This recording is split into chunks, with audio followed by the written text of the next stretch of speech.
ఆవు అనగానే అందరికీ గుర్తొచ్చేది పాలు. కేవలం పాలు మాత్రమే కాదు, పాల దిగుబడితో పాటు వివిధ రకాల పదార్థాలను తయారు చేయొచ్చు. అందులో భాగంగా ఆవు నుంచి వచ్చిన 5 రకాల పదార్థాలని పంచగవ్య రూపంలో తయారు చేస్తున్నారు. మరి ఈ పంచగవ్య వల్ల ఉపయోగం ఏంటి? పంచగవ్యతో ఎలాంటి ఉత్పత్తులను తయారు చేస్తారు? అంటే ఇటు వైద్య రంగంలో కావచ్చు, మరోపక్క వ్యవసాయానికి సంబంధించి ఏ విధంగా తయారు చేస్తారు, వీటి నుంచి ఏ విధంగా ఉపాధి పొందుతారో ఒకసారి చూద్దాం. గోమాత విశ్వమాత. గోవును సంరక్షిస్తే గోవిందుడిని ఆరాధించినట్టే. సనాతన ధర్మంలో గోవుకు విశిష్ట స్థానం ఉంది. తిరుమలలో కల్తీ నెయ్యి వివాదం తర్వాత గోవుతో తయారైన నెయ్యితోనే శ్రీనివాసుడికి కైంకర్యాలు, లడ్డు తయారు చేయాలంటూ భక్తులు హెచ్ఎంటీవీ వేదికగా డిమాండ్ చేశారు. ఆ ప్రతిపాదనను హెచ్ఎంటీవీ టీటీడీకి అందించింది. అలాగే గో ఆధారిత ఉత్పత్తులు అత్యంత విలువైనవి. వాటి వినియోగం ఆరోగ్యానికి మేలు చేస్తుంది. మరి గోవుతో మానవునికున్న అనుబంధం ఏంటి? వ్యవసాయం, వైద్యంలో ఉపయోగించుకునేలా దేశీ ఆవు ఉత్పత్తులతో పంచగవ్యను ఎలా తయారు చేస్తారు అన్న అంశంపై నిపుణుల ద్వారా తెలుసుకుందాం. నేను ఈ మధ్యకాలంలో ఒక గోవు కోసం కశ్మీర్ నుంచి కన్యాకుమారి వరకు పాదయాత్ర చేయడం జరిగింది. ప్రతి ప్రాంతంలోనూ ఈ గోవు మహత్యము, అదేవిధంగా ఈ మట్టిని ఏ విధంగా కాపాడాలనే విషయాన్ని రైతులకు తెలియజేస్తూ, రైతులు ఆవులను అమ్ముకోవద్దు, ఆవులను నమ్ముకోవాలని చెప్పి ఒక కాన్సెప్ట్తోని దేశమంతా కూడా పాదయాత్రలు చేశాను. ఈ ధర్మం కోసం, ఈ దేశం కోసం 28,000 కిలోమీటర్లకు పైగా నేను పాదయాత్రలు చేశాను. మా ఉద్దేశం ఏంటంటే ఈరోజు గో ఆధారిత వ్యవసాయం ద్వారా ప్రజల్లోకి వస్తున్నాం. చాలామందిలో అవేర్నెస్ వస్తుంది. ఇంకా మీ ప్రసార మాధ్యమాల ద్వారా కూడా ఇలాంటి అవేర్నెస్ రావాలి. ఎందుకంటే దీనికి అంతా కూడా మనకు ఇది సైన్స్, ఇక్కడ అన్నీ కూడా ప్రూఫ్స్ ఉన్నాయి. ఈరోజు అమెరికా లాంటి పాశ్చాత్య దేశాలు కూడా మన గోవు మూత్రానికి పేటెంట్గా హక్కులుగా తీసుకుంటున్నారు. అరబ్ దేశాల్లో మన రాష్ట్రం నుంచి, ఇక్కడ నుంచి, మన దేశం నుంచి ఆవు పిడికలు ఇక్కడ నుంచి ఫ్లైట్లో తీసుకెళ్ళి ఆ భూమిపైన జల్లుతున్నారు. అంటే సూక్ష్మ పోషకాలు వస్తాయనే ఒక ఉద్దేశంతో. ఇదే కాదు, ఈరోజు బ్రెజిల్ లాంటి దేశాలు, అరబ్ దేశాల్లో కూడా మన ఆంధ్రప్రదేశ్ జాతి అయిన ఒంగోలు జాతి ఆవులను ఇక్కడ నుంచి అక్కడ తీసుకెళ్ళి బ్రీడింగ్ చేసి లక్షల రూపాయలు సంపాదించడంతో పాటు ఆరోగ్యంగా బతుకుతున్నారు. మనమెందుకు మన గోసంతతిని గ్రామాల్లో రక్షించవద్దు? అందుకే ఆవు విషయంలో గావో విశ్వస్య మాత్రాన, అంటే ఆవు ఒక భారతదేశానికి తల్లి కాదు, యావత్ ప్రపంచానికి తల్లి ఈ గోమాత. ఈ గోవు లేకపోతే ఈ భూమి లేదు, ఈ సనాతన ధర్మమే లేదు. అంతర్జాతీయంగా కూడా రోగరహిత ప్రపంచాన్ని మనం సృష్టించవచ్చు. ఇది ఓన్లీ ఒక దేశీవాళీ ఆవుతం మాత్రమే సాధ్యం. ప్రతి గోవు నుంచి వచ్చే ప్రతి వస్తువు అండి, ఆ పంచగవ్యాలు ఏదైతే ఉన్నాయో ప్రతి దాన్ని మన పంట పొలాల్లో వాడుకోవచ్చు, మన ఇంట్లో మనం ఔషధంగా తీసుకోవచ్చు. రుచి కోసం కూడా నెయ్యి వాడుతుంటాం, పాలు, పెరుగు ఇవన్నీ కూడా వాడుకోవచ్చు. ఇలా ప్రతిదీ ఆఖరికండి ఆవు చనిపోయినా కూడా మనం ఒక చోట పూడ్చిపెడితే 100-150 మీటర్స్ రేడియస్లో ఆ మట్టి అంత సారవంతంగా తయారవుతుంది. ఇలా ఏది కూడా వేస్ట్, వృధా లేదండి ఆవులోని. అంత గొప్ప విలువలు ఉన్నటువంటిది ఆవు. అందుకే గోమాత అన్నారు. మిగతా ఏ జంతువుని కూడా గోమాత అని అనలేదండి. గోవుని కేంద్రంగా చేసుకుని, అంటే గోవు నుంచి వచ్చే ఉప ఉత్పత్తులు ఏవైతే ఉన్నాయో, ఆవు పేడ, ఆవు మూత్రం. ఆవు పాలు ఇచ్చేది 6 నెలల నుంచి 7 నెలలు, 8 నెలలు లాక్టేషన్. కానీ మూత్రం మాత్రం జీవితాంతం ఇస్తుంది. పాల కన్నా గొప్పది మూత్రం, మూత్రం కన్నా ఇంకా గొప్పది గోమయం. దీని ద్వారా ఉప ఉత్పత్తులు తయారు చేయటం అనేది ఎక్కడైతే మహారాష్ట్రలో నాగపూర్లో ఉన్నదో గో విజ్ఞాన కేంద్రం, సునీల్ మాన్సింగ్ గారు దీన్ని నిర్వహిస్తున్నారు. గోమాతల్ని రక్షించుకుంటే భూమాత కూడా రక్షించబడుతుంది. దేశీయ ఆవుల్ని పరిరక్షిస్తే నాణ్యమైనటువంటి పాడి పంటలు వస్తాయి. తద్వారా మనిషి ఆరోగ్యం కూడా ఎక్కువ కాలం జీవించే అవకాశం ఉంది. చాలా సంతోషం, ఎందుకంటే గోమాతల్ని రక్షించుకొని భావితరాలకు అందించేసిన నైతిక బాధ్యత మనందరి మీద ఉంది. ఇప్పుడు కౌ కడ్లింగ్ అంటారు. కౌ కడ్లింగ్ అంటే ఆవుతో వాటేసుకుంటే గొప్ప లాభం ఉంటుంది, ఇమ్యూన్ సిస్టమ్ పెరుగుతుంది, ఏదైనా వ్యాధులుంటే తగ్గిపోతాయి. ఈ కౌ కడ్లింగ్ని అమెరికాలో కానీ, యూరోప్లో కానీ, పాశ్చాత్య దేశాల్లో ఒక పెద్ద యజ్ఞంగా నడుస్తుంది. ప్రతి ఇంట్లో ఒకరు ఒక ఆవును పెట్టుకుంటే వాళ్ళు కౌ కడ్లింగ్ చేస్తే వారి యొక్క ఆరోగ్య పరిస్థితి గొప్పగా మారిపోతుంది. అదొకటే కాదు, ఈ గోమూత్రం నుంచి ఏమవుతుందంటే పంచగవ్య అనేటువంటి ఒక మహత్తరమైనటువంటి ఔషధం తయారవుతుంది. ఆవుని సంరక్షించాలి అంటే ఇది కూడా ఒక పద్ధతిగా మారిపోతుంది. ఈ 2 విధాలుగా ఆవు మనకు ఇస్తుంది.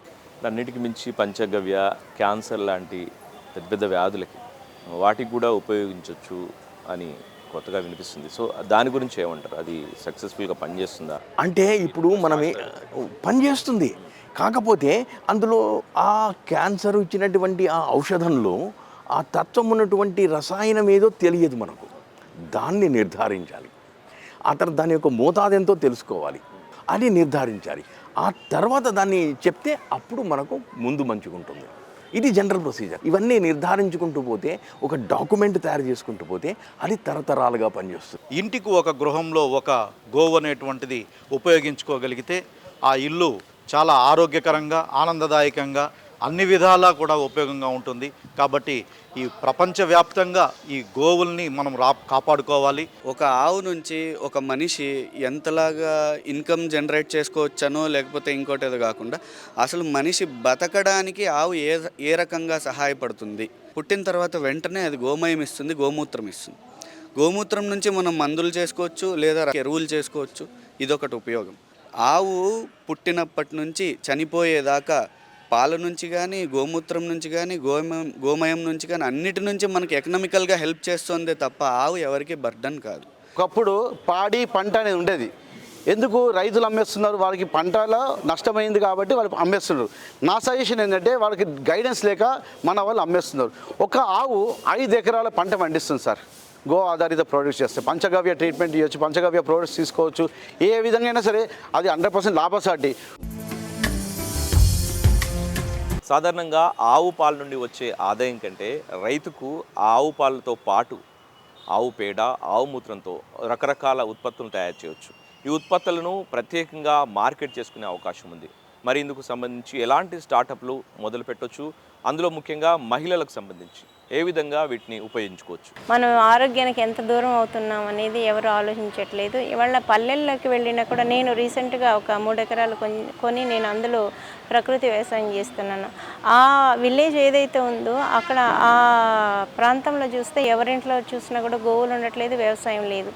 వ్యవసాయం చేసినా కూడా కట్టలు కట్టలు తీసుకొని పోయి యూరియాలు ఇవన్నీ చల్లటం ఇలాంటివన్నీ అవుతాయి. అంటే భారంగా భావిస్తున్నారు. ఒకటి గోవుకి గ్రాసం కానివ్వండి, ఇలాంటివన్నీ కూడా చాలా అదనపు ఖర్చులు అన్నట్టుగా భావిస్తున్నారు. పాలు ఒక్కటే చూస్తున్నారండి. పాలు 2 లీటర్లు 3 లీటర్లు పాలు ఇస్తే దాని పోషణ ఇవంతా కూడా భారం అయిపోతుంది. సో పాలు ఒకటే కాదు, మనకు గోమూత్రము, గోమయంతో వచ్చేది చాలా ఆదాయం ఉంటుంది. సో వీటి ప్రజలందరూ కూడా ఒక ఆరోగ్యంగా ఉండాలి అని చెప్పి మనము గో ఉత్పత్తులను వాడటం ద్వారా ప్రజల్లో ఆరోగ్యంగా ఉంటారు.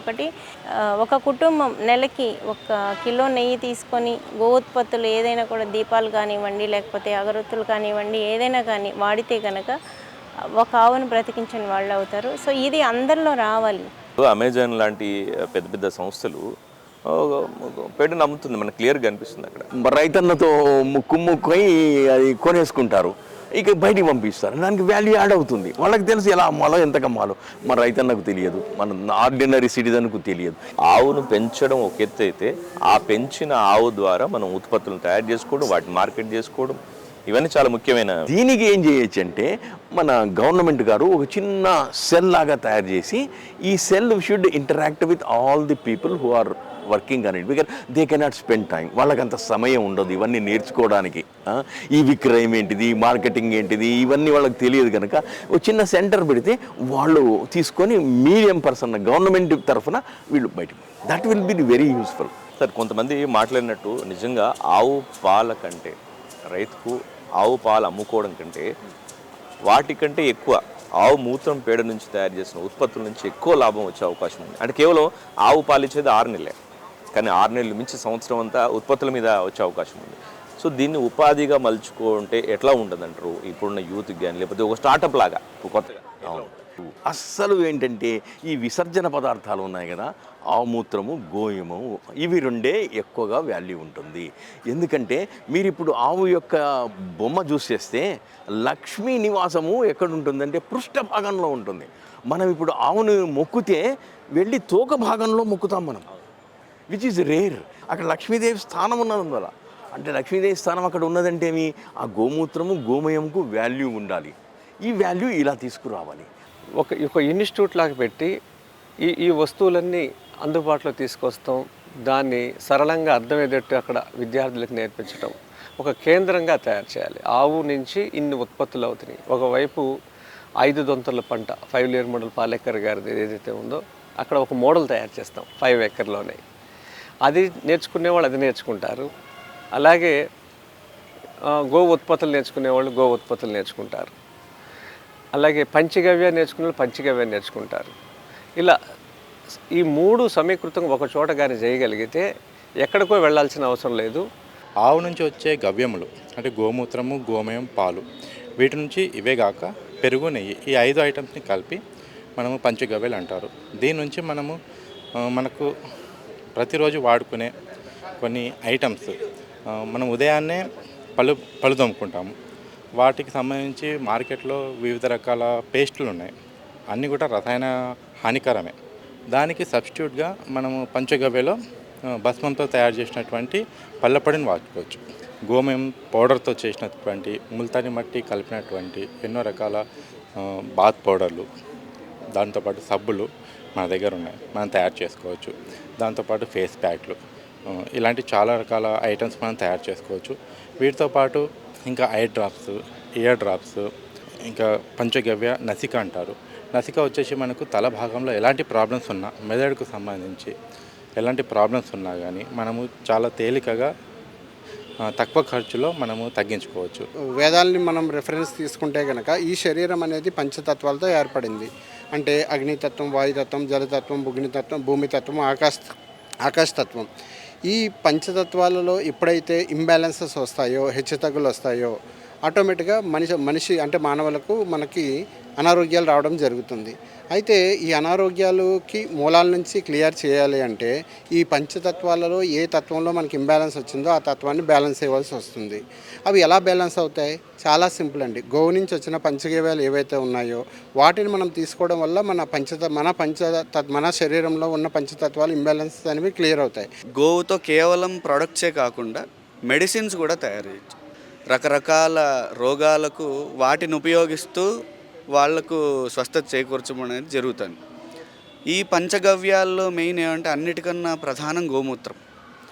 గోమూత్రే ధన్వంతరి అన్నట్టుగా గోమూత్రం నుంచి తయారు చేసినటువంటి, బాష్పీకరణం చేసి తయారు చేసినటువంటి మందులు, అర్కులు ఏవైతే ఉన్నాయో రకరకాల రోగాలకు చాలా రకాలుగా ఈ కొన్ని వైద్య విధానాలు ఏవైతే సాధించలేకుండా ఉన్నాయో అలాంటి వాటికి కూడా దీంట్లో మందులు ఉన్నాయి. ఆ రోగాలు కూడా నయమైనటువంటి రోజులు ఉన్నాయి. పంచగవ్య, మనం ఈ పదాన్ని ప్రాచీన కాలం నుండి వింటుంటున్నాం. కానీ ఈ పంచగవ్యను వినియోగించే క్రమంలో ఎలాంటి సైంటిఫిక్ నిర్ధారణ ఉంది? ఈ నిర్ధారణతో పాటు దీన్ని ఏ విధంగా ఉపయోగించుకోవచ్చు అన్న అంశాలను ఇప్పుడు తెలుసుకుందాం. Government, cow is the subject of Gau Seva Ayog and it limits over there. And because the Gau Seva Ayog itself of the various states and the government itself is not much aware about it, because they are the custodian of the entire livestock of the country. So cow is one of them for them.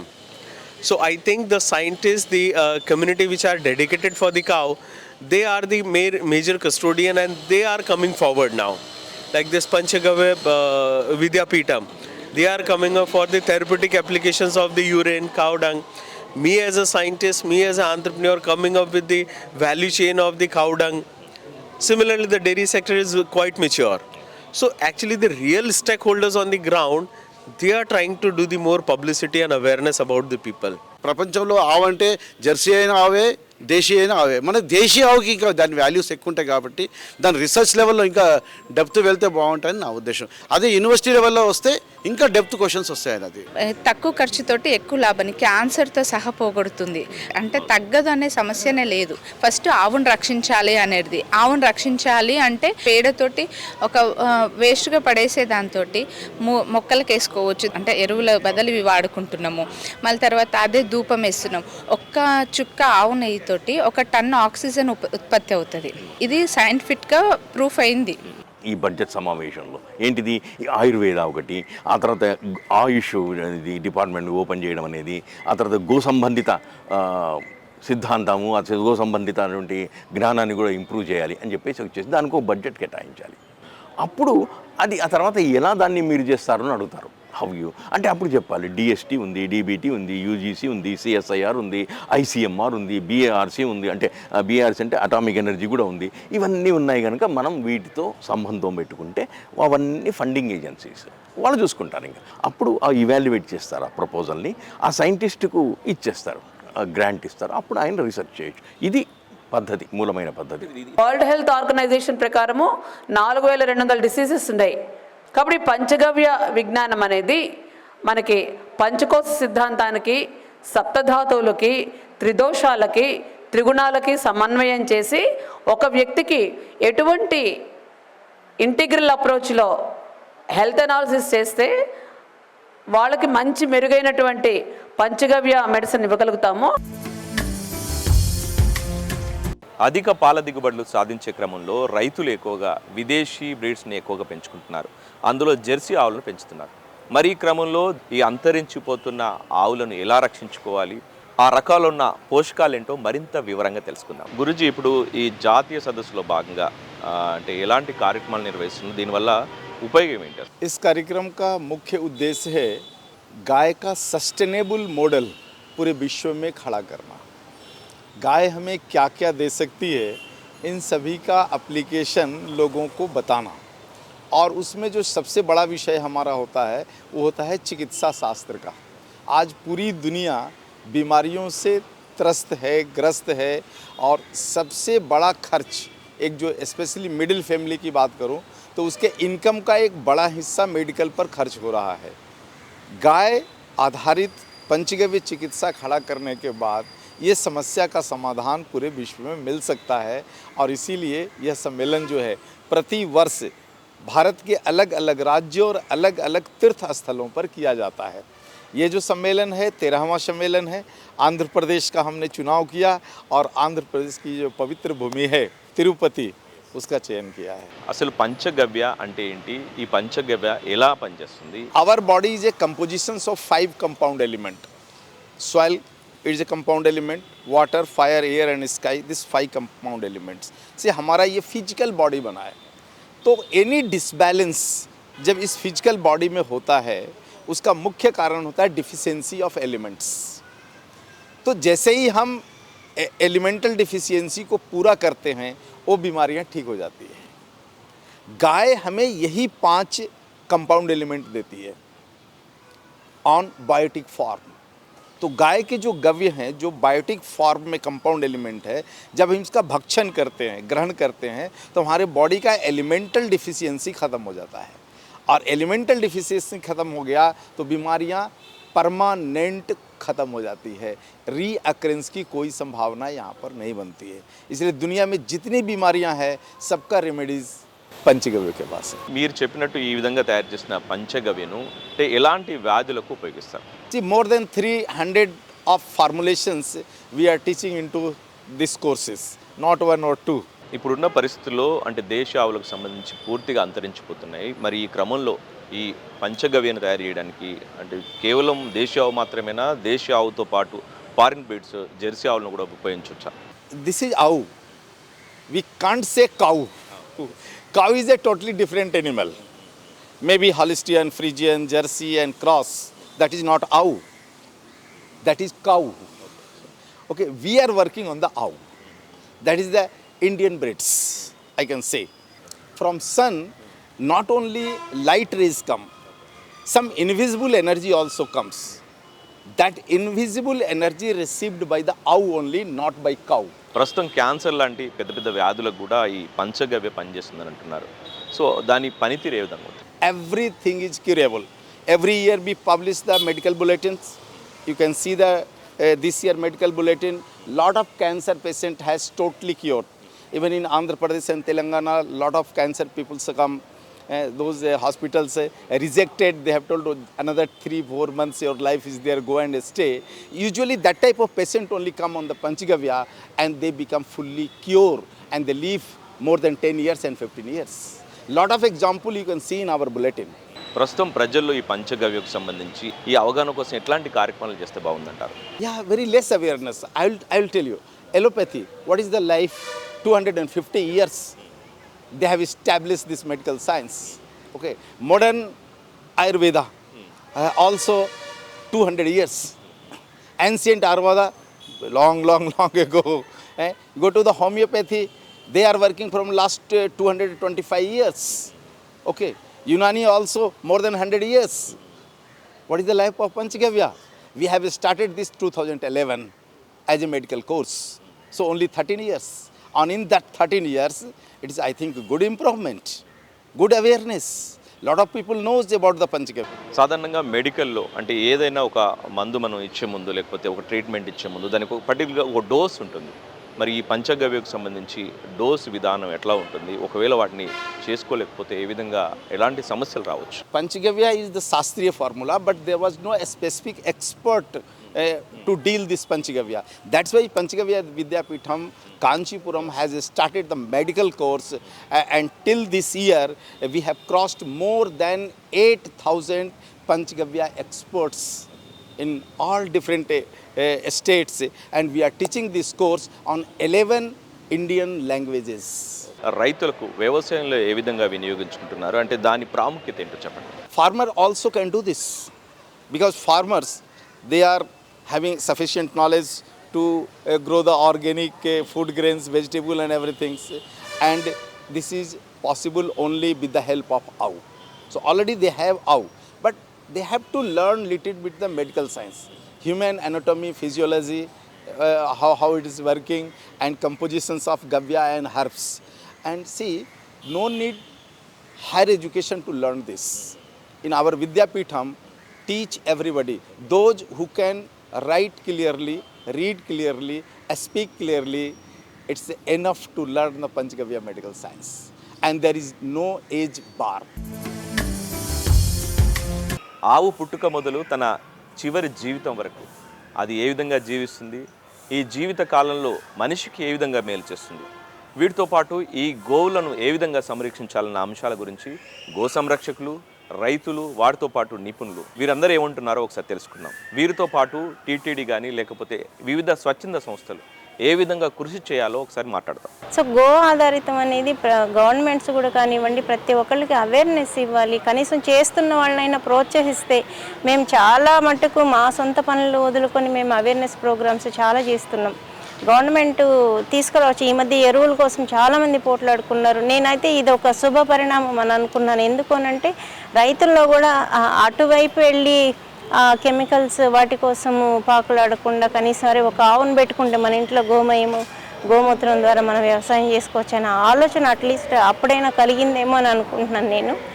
ఎవరైతే go ఆధారిత వ్యవసాయం చేస్తున్నారో వాళ్ళకి subsidies కానివ్వండి ఇలాంటివన్నీ కూడా encourage చేస్తే ఇంకా రైతులు పెరుగుతారు. कैसा गाय से इनकम होगा तो मैं इनसे अनुरोध कर रहा था कि आप जरूर पेपर दीजिए इस कॉन्फ्रेंस में कि जो प्रॉब्लम यूरोप की है और विश्व में आज 60 देशों में अपने हम्प वाली गाय है. పాలేకర్ గారేమో వ్యవసాయం గురించి చెప్పారు, అగ్రికల్చర్ గురించి చెప్పారు. రాజీవ్ దృష్టి గారు కల్చర్ గురించి చెప్పారు. ఈయనమో పంచగవ్య వైద్య చికిత్స గురించి నిరంజన వర్మ చెప్పారు. వీటికి కామన్గా ఉన్నది ఆవే. ఇవి సమగ్రతంగా మూడు కలిపి ఒక వేదికలు ఏర్పాటు చేయడానికి రాష్ట్రంలో రెండు, తెలంగాణ కానీ ఆంధ్రప్రదేశ్ ఎంతవరకు ఎవరు చేయలే. పుంగునూరు ఆవు అంటే చాలా శ్రేష్టమైనటువంటి ఆవు. దాంట్లో వచ్చేటటువంటి పాలు మనం కానీ తీసుకుంటే దాంట్లో ఉన్నటువంటి మెడిసినల్ వాల్యూస్ చాలా హై మెడిసినల్ వాల్యూస్ ఉన్నాయి. అది దురదృష్టం ఈరోజు అది కనుమరుగైపోతుంది. అలాగే మన పక్కనే ఉన్నటువంటి ఒంగోలు గిత్తలు కూడా ఈరోజు కనుమరుగైపోతున్నాయి. వాటిని నేషనల్ గో మిషన్తో టీటీడీ అనుసంధానమై వాటి పుంగునూరు కానీ మన ఒంగోలు జాతిని కానీ పరిరక్షించి భావితరాలకు అందించే దిశగా మేము ప్రయత్నం చేస్తున్నాం.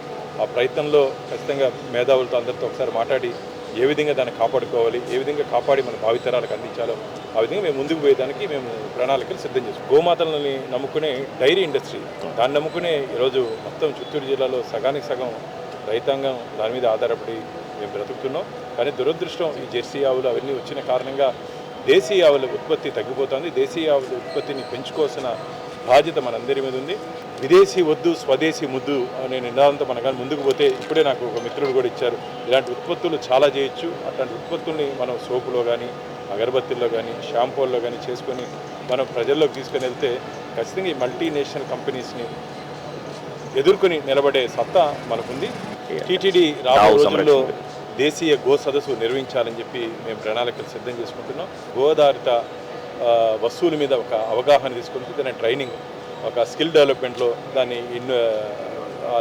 స్టడీస్లో దాన్ని కూడా పెట్టి గో ఆధారిత వ్యవసాయాన్ని, తద్వారా మనకు మంచి పాడి పంటలు వస్తాయి, తద్వారా మనకు మంచి మెడిసినల్ వాల్యూస్ ఉన్నటువంటి ఔషధాలు తీసుకోవచ్చు.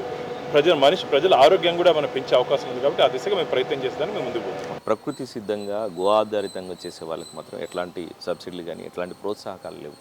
సో మీరు దీన్ని దృష్టిలో పెట్టుకొని ఒక మంచి వ్యవసాయం అంటే ఆరోగ్యకరమైన పంటల సాగు చేయాలంటే రైతులకు ప్రభుత్వం ఏం చేస్తే బాగుంది? జెర్సీ ఆవులకు లోన్లు ఇచ్చే పరిస్థితి ఉంది రాష్ట్రాల్లో. జెర్సీ అనేది ఒక విషం. ఏదైతే మూపురము గంగడోలు ఉన్నది మాత్రమే మన దేశీవాళి ఆవు. ఈ ఆవు దగ్గర కూర్చున్నట్టయితే మన ఆరా పెరుగుతుంది. ఈ ఆవు దగ్గర కూర్చున్నట్టయితే మన రోగాలు నివారణ. ఈ ఆవు దగ్గర కూర్చున్నట్టయితే మన ఆరోగ్యము, ఐశ్వర్యము, అభివృద్ధి కూడా జరుగుతుంది. ఈరోజు ఈ ఆవుతో ఆరోగ్యం వస్తుంది. పంచగవ్యాలతో రోగాలు ఉన్న వారికి ఈరోజు రోగ నివారణ అయిపోతుంది. అదేవిధంగా ఆవు ఉత్పత్తులతో మనమందరం కూడా ఆరోగ్యవంతులుగా ఉంటాం.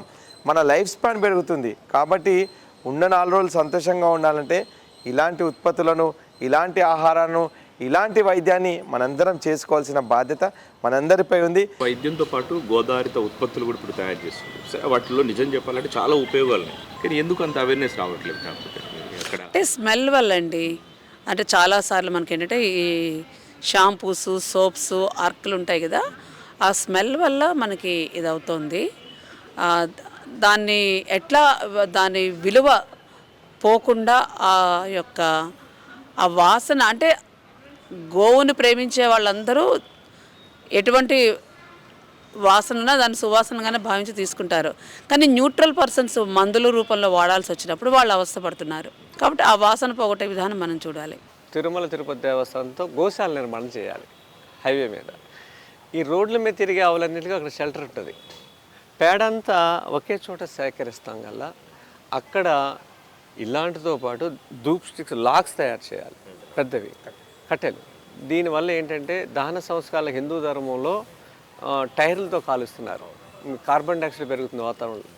అదే దీంతో కాలిస్తే వాతావరణం శుద్ధం అవుతుంది. మనందరికీ తెలుసు వెంకటేశ్వర స్వామి వారి ప్రసాదమైనటువంటి లడ్డూలో ఏదేదో కలిపారని, అదని ఇదని చాలా వార్తలు విన్నాము. సో ఇలాంటి చోట్ల టీటీడీ వాళ్ళు చొరవ తీసుకొని వాళ్ళ ఆవుల్ని మంచి బ్రీడ్స్ని పెట్టి ఒక చోట సేవకులు రండి అంటే సేవకులు చేయడానికి కూడా సిద్ధంగా ఉన్నారు. సో వీరు చొరవ తీసుకొని వీరు చేస్తే బాగుంటుంది. 36-35 లీటర్లకు 1 లీటర్ నెయ్యి వస్తుందండి. సో దీని ద్వారా ఆవుల కోసం ఏదైతే గడ్డి పెంచుకుంటున్నారో ఆ మజ్జిగ, నెయ్యి తయారు చేసేటప్పుడు వచ్చే మజ్జిగని గడ్డి పెంచుకోవడానికి కూడా వాడుకుంటే చాలా మంచిది. మళ్ళీ బయట నుంచి ఇంకా అవి ఇవి తెచ్చుకోవాల్సిన అవసరం కూడా రాదు.